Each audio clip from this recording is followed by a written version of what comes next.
Finalized podcast, a podcast and video series where we dive into all things divorce, focused on the process of creating a settlement offer with a team of professionals.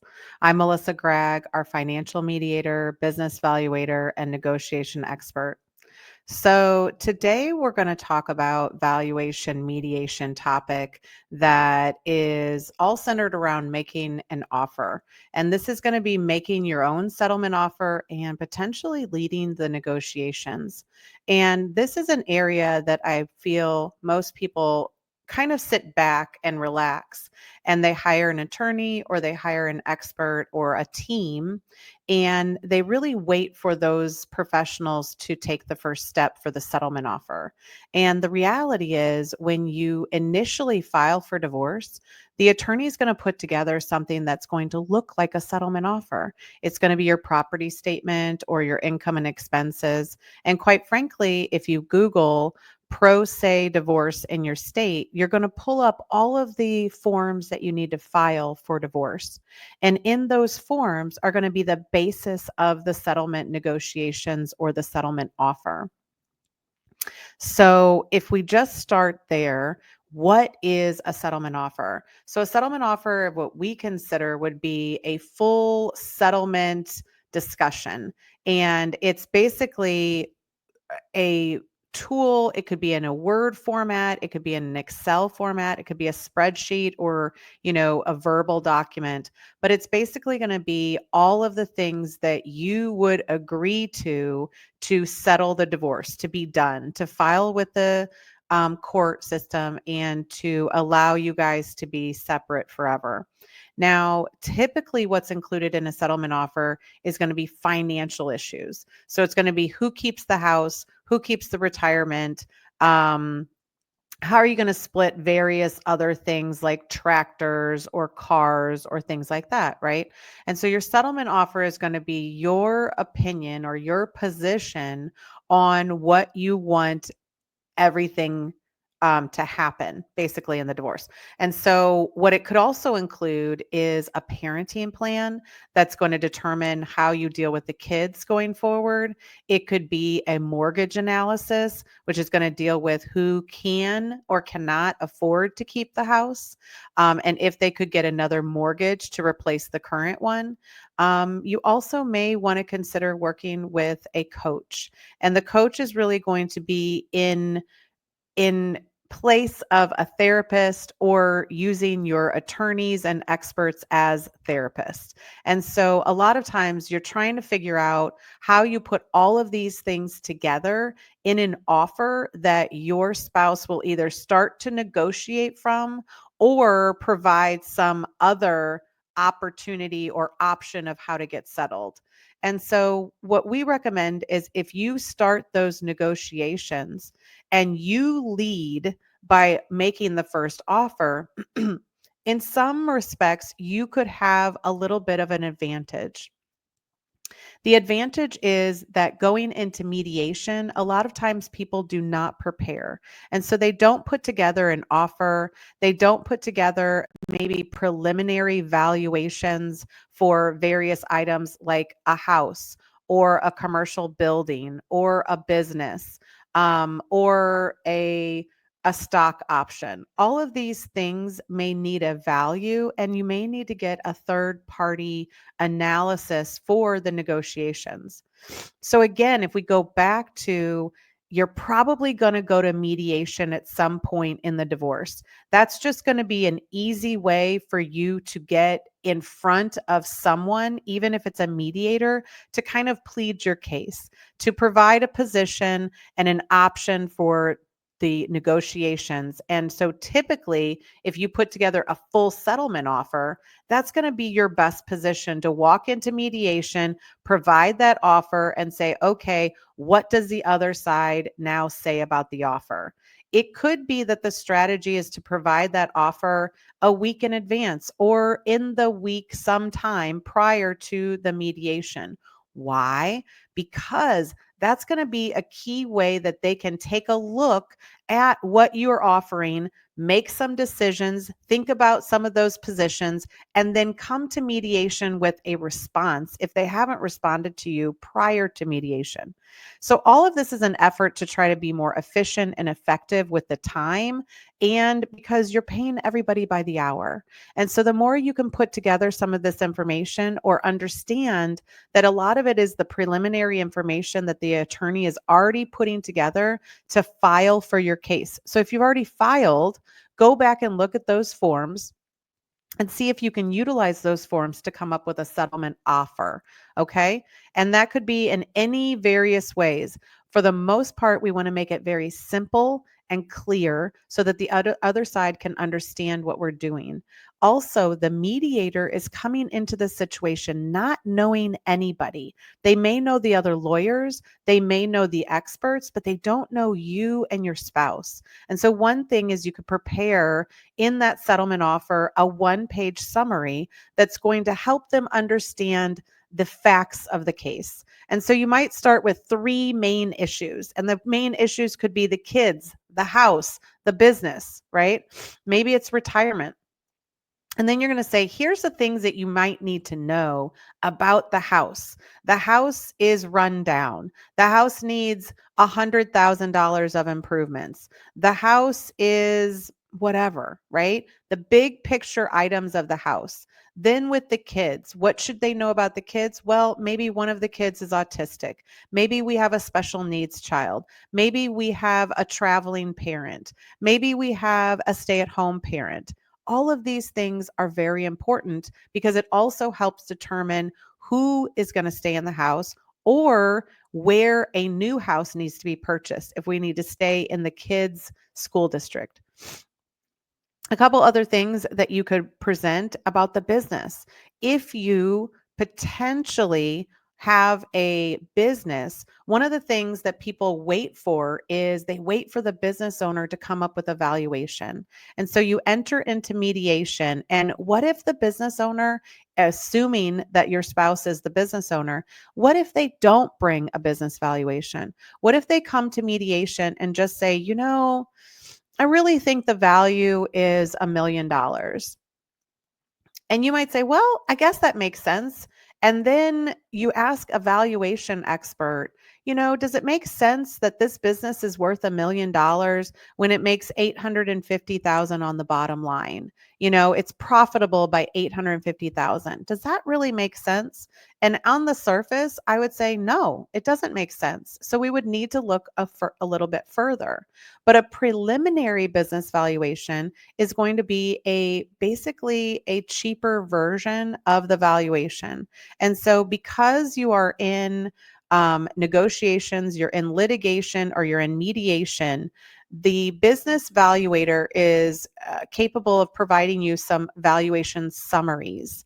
And so it could be that we just look at the market approach and we look at what transactions are in the market and what implications it has for this business. You may not have all the financial records of the business. That doesn't mean that you can't do a preliminary business valuation. You can utilize the information that you have and put forth an offer and allow them to then tell you why you're wrong. Allow them to provide the documentation that is going to prove to you what the value is. And sometimes you need to instigate them to take action. So what's the purpose of them getting a preliminary valuation if they already think they know what the value is? They might be concerned that that preliminary valuation is too high. So why would they pay somebody to make a too high valuation? Or they would just be concerned that the value would be too high. And so they just don't take any action. This is where I think you can gain some leverage in the negotiations if you have third-party information. So if you have outside information towards the value of any property, okay? If there's a farm, you may need to get an appraisal for that farm or start to look at what is the average price per acre that's being sold in that area. Right? Do you have any property right around there that has been sold?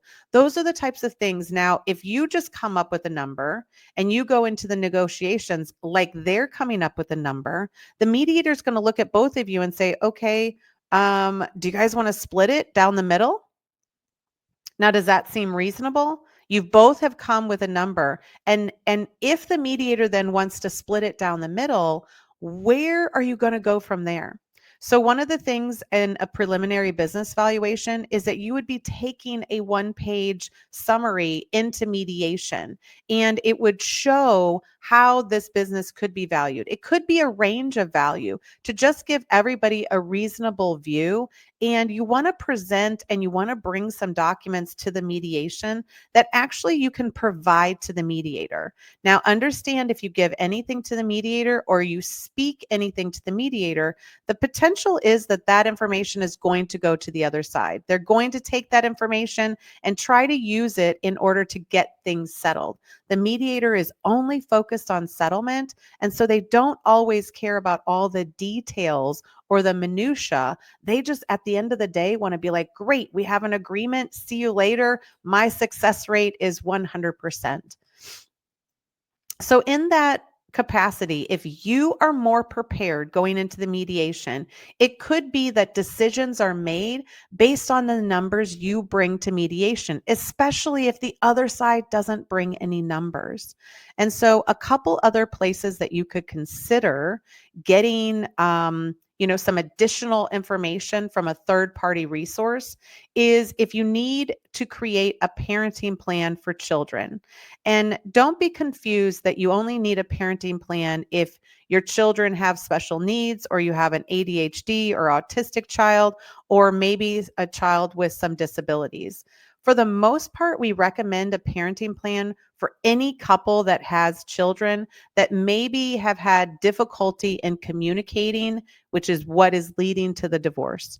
And what that means is when you're putting things in the parenting plan, you're really establishing that this is how we're going to operate going forward. And I think taking the time to really work with a parenting specialist and understanding all the nuances of the parenting plan. You can't have a parenting plan that is too detailed. Quite frankly, the more details you have that eliminate the need for you to have discussions over and over and over is going to be best. Now, I think it will feel like it's weird to talk about college when you have grade school children, or talk about private school at high school or any other level if you're not right there yet. But the reality is, it's going to be a difficult discussion no matter when you have it. So why not have it at the beginning when you're going into mediation and you have a full parenting plan? There are templates that you can find online. There are templates in the Divorce Allies that we provide you. But the reality is, you typically would be beneficial to work with an expert that walks you through all of the areas so that you make sure you have something about each of the issues that could affect your children. They also could have suggestions that you haven't thought about because you haven't gone through this before. Some simple suggestions are, if you can't really communicate very well, or if the exchange is difficult because you're having kind of either volatile exchanges, which means that when you take your child to the other spouse, they're starting fights or they're having, snide remarks, things like that. That's not going to be beneficial. So that could be a recommendation that the child is dropped off at the school, and one parent drops off the child at school on Friday and the other parent picks them up on Friday. And so you're not really having the two parents that are dealing with each other. Another thing to consider is getting a mortgage analysis. And this mortgage analysis, which again is not like pre-qualifying for a loan, it's really looking at what are the restraints around you getting a new loan. Can you get a loan with a $5,000 a month in alimony or maintenance? Can you get that loan with income that you're currently earning? Can you potentially assume the mortgage? Now, that's going to be an entirely different process that you need to go down, but you need to talk to maybe a CDLP, which is going to be a certified divorce lending professional. And they're going to be able to provide you with a mortgage analysis that you can bring into mediation. And it will show that, yes, based on me receiving $5,000 or some amount in alimony for over 4 years or 5 years, I can then go in and get this loan under my name over a certain period. Those are going to be very important if the main issues in your mediation or divorce are going to be kids and the house. Okay. You need to know whether you can keep the house. For the most part, experts and attorneys and judges and mediators all think that they know a lot about mortgages and houses because they've bought one or five. But the reality is, this is a divorce, and divorce mortgage lending is very different. And there are going to be certain words and phrases that you need to have in your divorce decree in order to make sure that you can go and get that mortgage in the future. If you don't know what those terms are or what those sentences are, that's a great reason to work with a mortgage planner. A couple other areas that you should consider in preparing for negotiation is working with a divorce coach, specifically one who specializes in toxic partners or narcissists. And I know we throw around the term narcissism in a lot of situations in divorce, but for the most part, these toxic individuals or narcissists are going to create very difficult negotiation scenarios. And so, in going into mediation or going into any of these settlement hearings that you might have with the court, you're going to be around your spouse. And if that spouse was really toxic, abusive, or violent, you're going to want to be very specific with the mediator that you don't want to be in the same room with them and that you want to have a caucus style mediation. Now, what happens though is there may be the potential that you're going to see that person anyway. And so you need to really prepare yourself for the emotional kind of circus that you're going to enter into. And really, typically, when we're in these abusive relationships or toxic relationships, there are a lot of communication strategies and communication ways that we just may come off in the mediation as very scattered, very disorganized, talking too much or trying to spit out all of this information to the mediator. So if you work with a divorce coach, they're going to help you in kind of dialing back that fight or flight. They're going to help you start to understand how you can get around the narcissist when they start to delay and distract. And those are going to be their two primary tactics to get you kind of shaken in this negotiation. When we go into divorce mediation, I need you as the client to be very prepared to handle the emotional ups and downs of this negotiation. So working with a coach is going to get you a lot more mentally prepared. It's also going to get you working in this healing journey. And the healing journey is going to help you so that you can calm down, you can listen in an active way, you can understand what they're saying, even if you have to be in the room with your spouse, and then you can actually understand how to respond. And so those things take time and effort and really a process. It could take months to get a little bit better with that. So a lot of times the first step is to talk to a coach, and then they can help you create the team that you will need to progress forward. A coach could be kind of your first step even before you've filed for divorce. So if you put all of those things together, what else do you need to prepare for this divorce mediation? And again, why are we talking about settlement and divorce mediation when I'm in court? I've already filed. Well, in a lot of states around the country, they're going to really require that you speak to a mediator potentially for 2 to 4 hours because you have kids. And because they think that that's probably an easier way to start to talk about that parenting plan. A lot of times, this could be your opportunity to continue on and use that mediator to continue talking about some of the other issues, the financial issues. For the most part, mediators do not understand financial issues. They're former judges, they're former attorneys. If you can seek out a financial mediator, that's going to be your best bet. Since we've kind of coined that term, I don't know if there are a lot of financial mediators out there. And realistically, if there's a business valuation involved, you need to have some numbers on the business. If the house is a major asset, you need to have like a preliminary appraisal, or pull up Zillow, pull up Realtor, look at some of the information, get some quotes on what it would take to fix up the house, talk to a realtor and see what they could put the house on the market as is, just in case it needs to be sold. All of those things are going to prepare you to be able to kind of determine which option in mediation is going to make the most sense. If you don't know if you can keep the house, you don't want to negotiate that you can get another mortgage. You'd rather know, yes, I can get the mortgage and this is what I need, or no, I can't get the mortgage. And therefore, if the other spouse doesn't want to keep it or we can't agree to the numbers, then we may need to sell it. So that's going to be bringing all of the financial details, bringing a parenting plan, bringing all of this information. And if you have all this information, talk to your team about potentially providing it maybe 1 to 7 days before the mediation.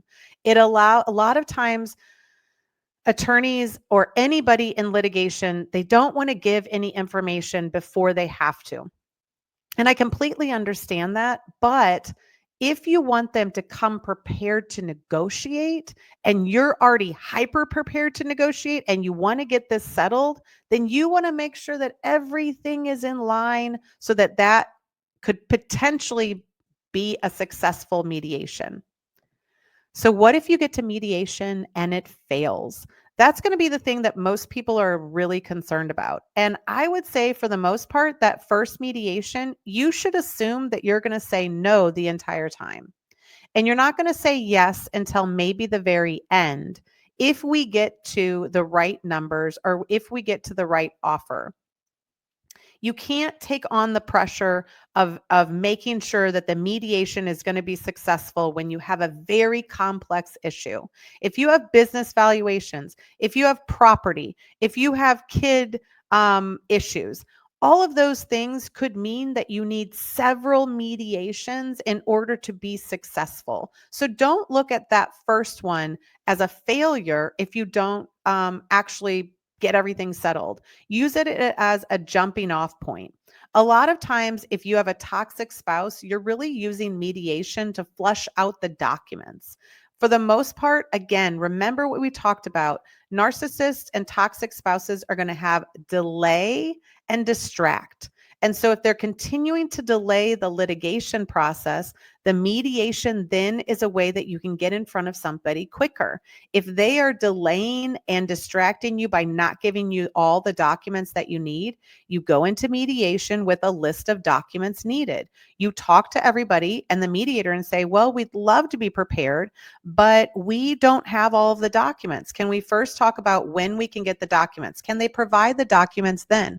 Sometimes right before mediation, all these documents come in and you need to take a look at them very quickly. So again, mediation doesn't fail if you get answers to questions, if you get documents that you might need, or you have a plan going forward. If you have an 8-hour mediation, ask them if you can take 4 hours today and 4 hours at another time because you don't have all these documents. And they may actually provide you with that opportunity and not charge you for it, right? Because you've already paid for a lot of this. And so another thing that you could consider is using the mediation as a jumping off point so that now you set the next mediation. Okay, they didn't provide the documents. They're going to provide those documents in 2 weeks. And then 2 weeks later, we're going to come back to the same mediator and we're going to talk about these issues again. That is creating a process that could be very successful, regardless of who the mediator is, regardless of where the mediation is, regardless of your team. This is about you getting prepared with certain experts so that you bring that preliminary business valuation, you bring that preliminary mortgage analysis, you bring your preliminary parenting plan. All of those things are going to make you successful and you look like you are really attempting to utilize this mediation for a successful outcome. So, how do we succeed in mediation? We're prepared. We go in knowing what we are willing to take, what are we willing to give up, and really being flexible that there are some options that the mediator or the whole team could come up with that could be a really good result, but it may not be something that you thought of. So going in very open-minded and realizing that you don't need to settle just because everybody is pressuring you. I would say for your first mediation, say no and keep on saying no, and understand that the mediator is not necessarily your friend. The mediator is there to try to get you settled. They're there to take information that you provide to them and give it to the other side, and then try to get information from the other side. So if you have questions about certain things, ask those and pose those questions to the mediator. Allow them to go to the other side and try to get some of the answers. You also want to expose the bad behavior. So if you have a character or a spouse that you are divorcing and they are just very toxic, you may want the mediator and the other attorneys and all of your team to see this behavior in real life. And the reality is these mediations and negotiations are a little bit stressful. And so it does kind of create that volatility that could expose that bad behavior. So what do you need to do to be prepared? You need to get a good night's sleep. You need to, for a couple days beforehand, make sure you eat clean, you sleep, you don't use any sort of substances, and you really get mentally prepared to be calm during this process. That will be creating the contrast that you want to see with their bad behavior and your calmness, your preparedness, your ability to go out and get these preliminary valuations. And the preliminary valuations are typically cost less. So seek out some of that information. If you have any additional questions, you can certainly reach out to valuationmediation.com and we can provide you with additional information. If you need to reach out to me or ask any questions about a settlement offer, please feel free to do that. Again, the Divorce Allies, and maybe you don't really know what the Divorce Allies is. The Divorce Allies is this amazing community that could support you through your divorce journey. And realistically, it's a place that you can get all of your questions answered. For the most part, when you're going through divorce, you're going to have little questions here, there, and everywhere. I encourage you to get a journal and start writing them down, and or keeping a note on your phone or your laptop or your iPad that every time one of those divorce questions come up, you write it down in this area. And then once a week, you come to the Divorce Allies and you ask your questions. Maybe once a month, you set a time to meet with your attorney and you ask the other legal questions. But the Divorce Allies is going to be a place where there's other people that are going through the same divorce process. You have templates and guidebooks. We have experts that are focused on the house, the kids, the narcissist, the business valuation, the finances, all of this tracing of assets. And so you're coming in because the reality is the way that you are successful is if you focus on making a settlement offer and leading the negotiations through divorce mediation. And if you don't know how to do those things, or if your team is not supporting you in doing those things, then the Divorce Allies is an additional resource that you can add to your current team.